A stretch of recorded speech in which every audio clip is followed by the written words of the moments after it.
This group of religious elders is busy battling the wind and cold, trying to raise this, perhaps the tallest flagpole you will ever see. These are Sikhs, and behind them is their Gurdwara, their holy place of worship, known as the gateway to the Guru. And for these Sikhs, this flag represents the culmination of what I've been told is the most important 48-hour celebration in their religion. So how can I find out more about the 5th largest religion on the planet? I'm about to meet a teenager who's going to explain to me why today is the most important day on the Sikh calendar. Let's go.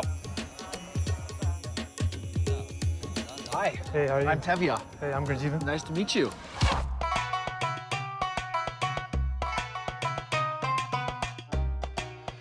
Why is today such an important day? Today is the birthday of Guru Nanak. Guru Nanak. Guru Nanak.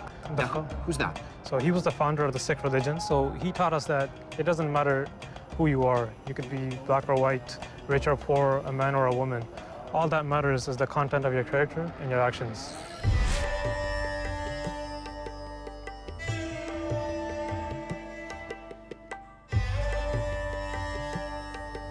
Is there anything I need to do before we head inside? Well, I came prepared. Okay. All you got to do is cover your head before we go inside. All right. All right, turn around. Okay.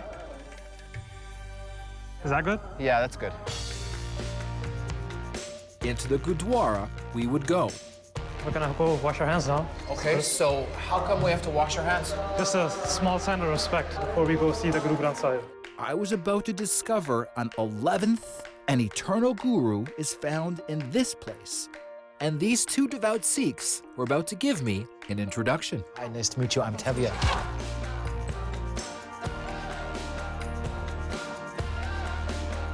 Hi, this is Tevya. Balpreet Singh. Balpreet Singh. Balpreet Singh.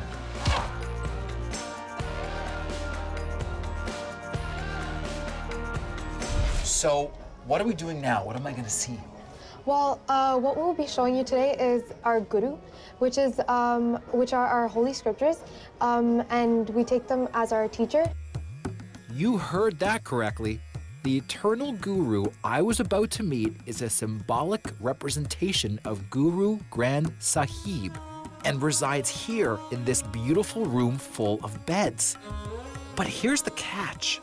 Sikhism's eternal Guru isn't human at all. This Guru is a 1,430-page book of scriptures. 3 volumes here, and they're kept wrapped up individually, and each bed has several volumes of the Sri Guru Granth Sahib. Each square is one book. That's right. It feels like I'm in a bridal suite at a luxury hotel. I don't understand. Okay. The Guru Granth Sahib is considered the voice of God. It's considered a part of God, but it's not considered like an idol or an incarnation of God. It's treated with the same respect as we would give the voice of God, and we give it all the treatment royalty would get. So this is the room that houses the Sri Guru Granth Sahib when it's not in use. It's the rest room, as it were, for the Guru Granth Sahib. And when the Guru Granth Sahib is not resting, copies of it can be found under canopies just like this one, all over the planet. 25 million Sikhs worldwide will pay their respects. And I was about to get my chance too.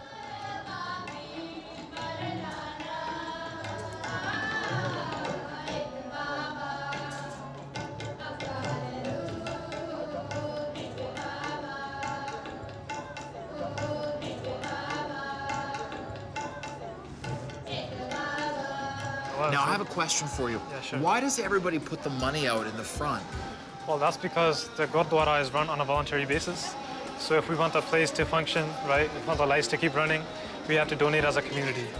There is a tradition in Sikhism where we are supposed to give 1/10 of our earnings. We give that 1/10 of our earnings for the betterment of humanity. So it could be anything. We could give it to a hospital, give it to a charity, a food bank, anything.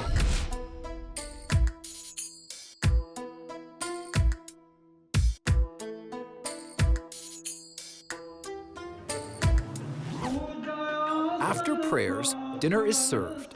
But first, this symbolic ritual of giving and receiving is shared between God and these believers, using parshad, this sweet but sacred pudding. So what the prasad is made out of is flour, sugar, water, and butter. What do I do with it? Well, you're gonna eat it. Really? Yeah. What prasad is grace. So it's kind of symbolic. How come mine is all oily and yours isn't? Mine is. I'm just holding it, not moving it too much. Oh, is that the trick? Yeah. Okay. This is like the 10th time I've washed my hands today. It's very important to keep the hygiene going. Next stop, to lend a hand in the dinner itself. And trust me, it's not as easy as it looks.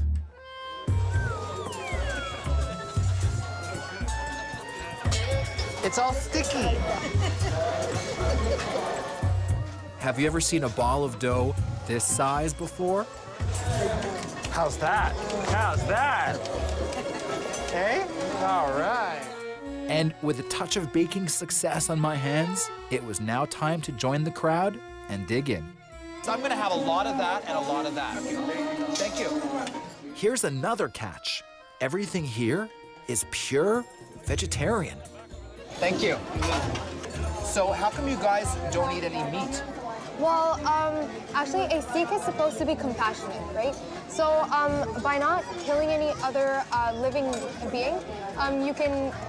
It's an action of compassion, and also we believe that God is in everyone and in everything. Yeah. So we should be compassionate to everyone and everything around us. I love that. I love that.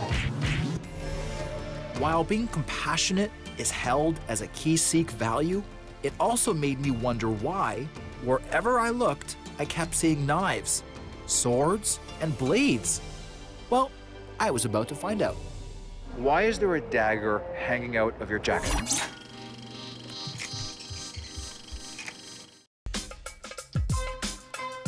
They say there are 25 million Sikh worshippers on Earth. Well, up to now, it felt like I had met most of these 25 million right here at this Gurdwara. All these people are here for Guru Nanak's birthday, the founder of Sikhism. This was the culmination of 48 hours of prayers to their eternal Guru Granth Sahib. But what I had not yet learned was why there were so many swords, knives, and blades everywhere. That is what Gurdwara was about to explain to me. Why is there a dagger hanging out of your jacket? Well, this is not really a dagger, Okay. right? And it's not a weapon. So this is a Sikh article of faith. Okay. It represents our commitment to social justice. Cool. And also a sign of love, right? So we carry this on our Guru's orders.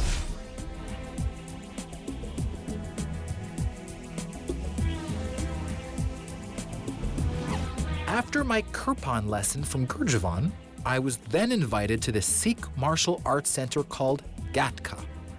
But I learned before the swords come out, I needed to get my head attire done up just right. Now, does everybody wear a head covering? Well, yes. If you're at a Gurdwara or if you're going to do martial arts, it's very important for every single person that's going to participate to cover their head. Okay. Yeah. And so head coverings are for boys and girls. It's for Yes. everybody.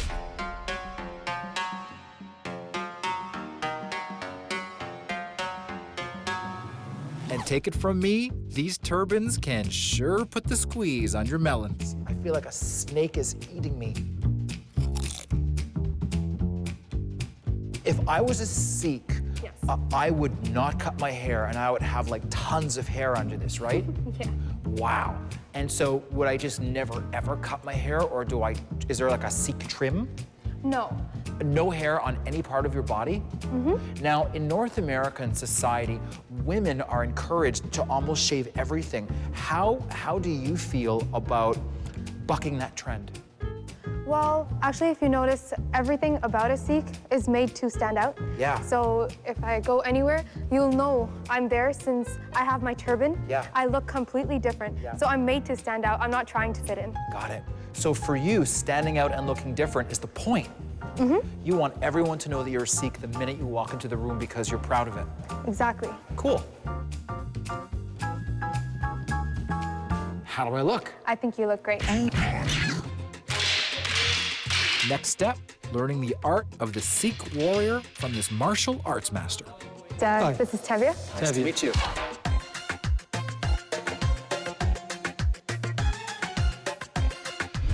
Wow, look at all this stuff. Plastic knife, hard to cut steak. Wait a minute, you don't eat meat. We don't have to worry No about problem there. Now, what's all this over here? it. These are the weapons that we all use to practice the Sikh warrior arts. You see there's a variety of them. There's big ones, small ones, round ones, heavy ones, light ones. You look very excited right now. I am. Am I allowed to touch this stuff? Sure, go ahead. Okay. Very Now, careful. what is this? It's a shield. And they had different types, big ones, small ones, you know, different types of shields that they would use in battle. And the reason these defensive weapons of war play such a large role in Sikhism is that the religion was founded on the idea of the saintly soldier, those willing to fight for the underprivileged, oppressed, and persecuted in society.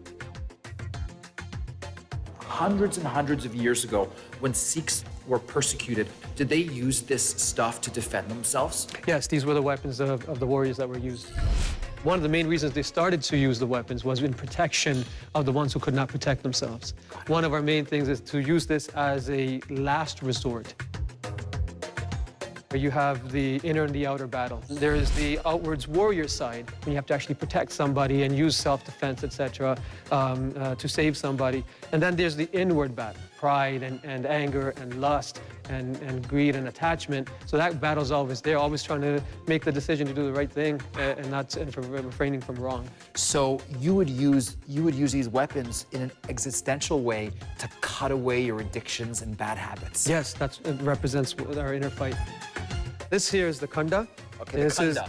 And the Khanda was used by our many warriors like Baba Deep Singh Ji, and he was our main saint warrior.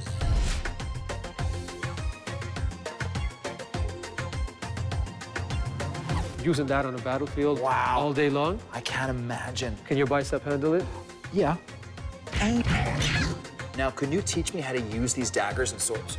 Sure we can, but what we first do is you start with a stick first. Okay. And I'll bring in some students and we'll go from there. Sounds good. All right, let's Let's go.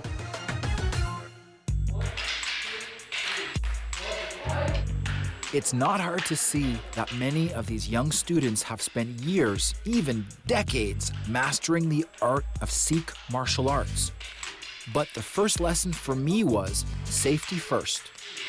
Well, we usually start with the sticks. Okay. And we build up and we teach you the basic forms so that you get used to it. Safety, so nobody gets cut and stuff Okay. like that. So- Now, if I could prove to you that I can handle a stick, will you upgrade me to a sword? Is that a deal? I'm gonna think about it. Just bow down to the weapons before we pick up. Okay. This one, Okay. and then we just go from there. How are you? You can do that too. How are you? Actually, what we do is, that's what goes in next. So what happens is that the energy that flows through us Yeah. and the energy that flows around us, Okay. we work on connecting that in a spiritual way. Okay. So now, I saw that, I actually like that. All right. Let's go. All right, so what we do, so you stand forward with your right leg forward, okay? Are you ready? Dude, I was born ready. Okay, so you strike the stick here, okay? And then I'm gonna go strike that side. Okay. And you're gonna do, it's like an uppercut punch. Yes. Then you're gonna strike this side. Now we have a 4-count pattern. God, let's That's do it, what let's we do start. it slowly. 1, 2, outside, outside, outside. 3, 4, okay? Again, ready? 1, 2, outside. That's the one. 3, 4. Block. 1, 2. That's better. Okay. 3, Despite the fact that I was picking this up pretty quick, let's just say the odds of me getting a real sword were pretty low. Next, it was time to work on my agility. Nice to see you again. How are you? Now, Good. what's this over here? This is called Marathi. You learn how to move with it. So when you're actually using a real weapon, Yeah. you don't accidentally end up cutting yourself Okay. or hitting yourself, right? So this is just, learn the basics. Can you just give me a little demonstration? That's cool. Let's watch me one time first, Okay. and then we'll do it. Okay. Okay. So it's like this,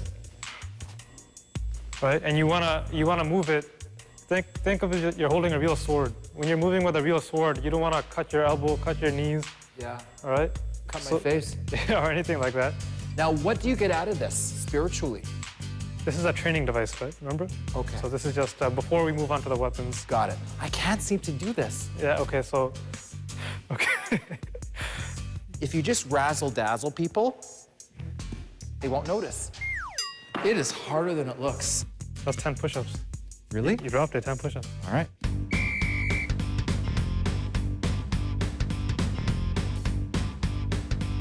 Yeah. So could you imagine doing that with a real sword without practicing this? Well, hey, wait. See? This now. This up. That's another 10 push-ups. I'll stand here, I'll practice, and then next time I see you, you are gonna be blown away. Okay, don't hurt yourself, though. I won't. Anyway, see you, man. See ya.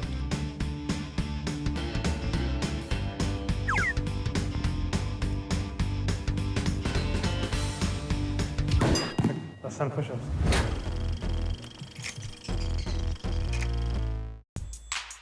So far in my journey deep into the heart of Sikhism, I learned their prayer rituals, why they wear turbans, and just how important Sikh soldiers are to the defense of those considered weak, persecuted, and oppressed. But where did that idea come from? Spiritual leader Balpreet Singh had those answers for me in this Sikh museum. The Sikhs were fighting to break through a caste system. What is a caste system? Caste system is a belief that you're born into a certain place, into a certain part of society, and you can't move up or down. It was very, very rigid. If you were born into a low caste, even if you heard, for example, the scriptures, that was a sin, that was considered bad, and you had to be punished for it. There are so many violent images of people getting chopped up. The pictures that you're looking at here are of some of the martyrs of the Sikh faith. In the 18th century and the 17th century, the Sikhs were actually outlawed. They were persecuted. And the Sikhs that you see in these paintings had a choice, to abandon the faith or die. We remember them as an inspiration to us. So Sikhism is really about fairness. So if I had to really break down the Sikh faith, into a small, compact, 3-rule description, it would be: 1, meditate on God. Remember God with every breath if you can. And that gives you inner peace, it gives you inner strength. 2nd, earn an honest living. Make a difference in the world. And the 3rd is, whatever you have, share it with others.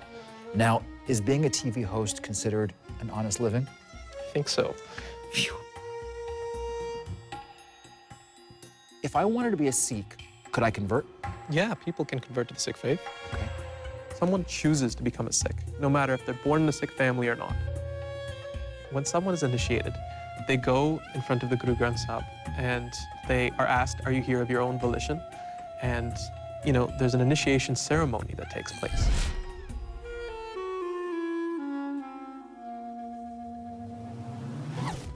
These are the articles of faith. Okay. So you wear these as a uniform, as an outside marker of the inner convictions that you have, of the inner commitment you've made.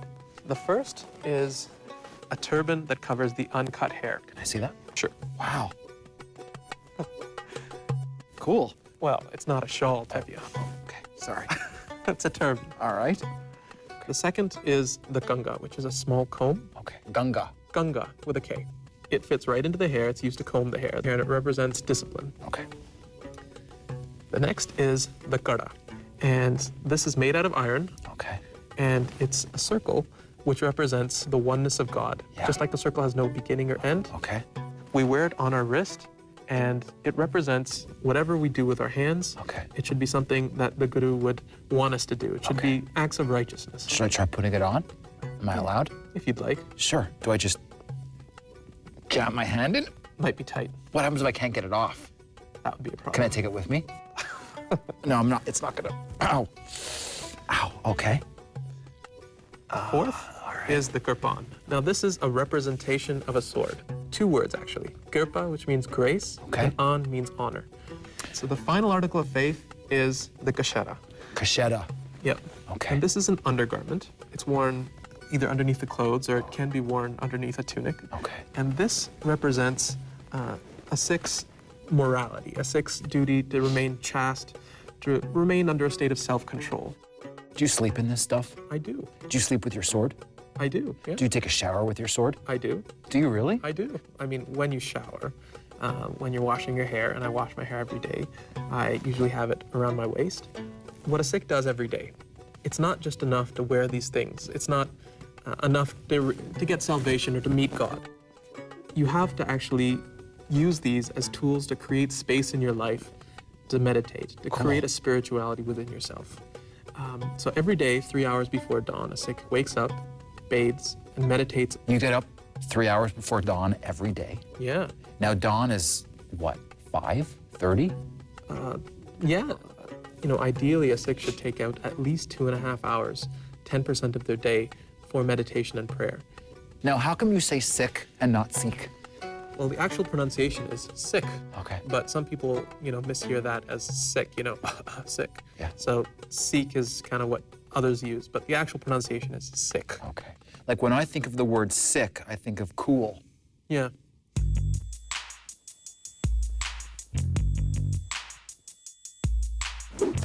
I've come to the end of my Sikh adventure. I got a chance to attend the founder's birthday party. I learned how to put on a turban. I learned combat. And most importantly, I learned that this religion is all about looking out for and taking care of those who cannot defend themselves.